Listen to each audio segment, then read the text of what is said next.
السلام علیکم دوستو، امید کرتا ہوں کہ آپ سب خیریت سے ہوں گے۔ آپ نے اس ویڈیو کو کمپلیٹ دیکھنا ہے، آپ کو پوری ویدر اپڈیٹ دیں گا اور بتاؤں گا آج کی اس ویڈیو میں کہ پاکستان میں کالی آندھی نے انٹری لے لیا اور محکمہ موسمیات نے ایک بار پھر خطرے کی گھنٹی بجا دی۔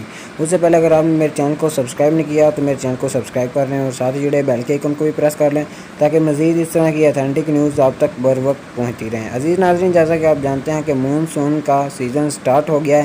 پاکستان کے مختلف علاقوں میں بارش شروع ہے۔ آپ کو مکمل اس ویڈیو میں ایک ویڈیو دکھاؤں گا کہ اسلام آباد میں بہت زیادہ پانی ہو چکا ہے اور سڑکیں جو ہیں انہوں نے دریا کی شکل اختیار کر لی ہے۔ ہر جگہ پانی ہی پانی ہے اور دریا ہی دریا نظر آ رہا ہے۔ اس وقت اسلام آباد میں آپ سوشل میڈیا پر بھی مختلف ویڈیوز دیکھ سکتے ہیں اور ان کا مظاہرہ کر سکتے ہیں۔ عزیز ناظرین، آج کی اس ویڈیو میں آپ کو بتاؤں گا پاکستان کے کن کن علاقوں میں بارش ہونے کا امکان ہے۔ آج رات کو اگر بات کریں لاہور، پاکپتن، گوجرانوالہ، گجرات، ڈیرہ غازی خان، اسلام آباد، سندھ اور پاکستان کے مختلف بڑے اضلاع میں آج رات بارش، موسلا دھار اور طوفانی بارش آنے کا امکان ہے۔ محکمہ موسمیات کے مطابق ابھی تک یہی اپڈیٹ ملی ہے۔ مزید اس طرح کی نیوز سننے کے لیے میرے چینل کے ساتھ جڑے رہیے۔ اللہ حافظ۔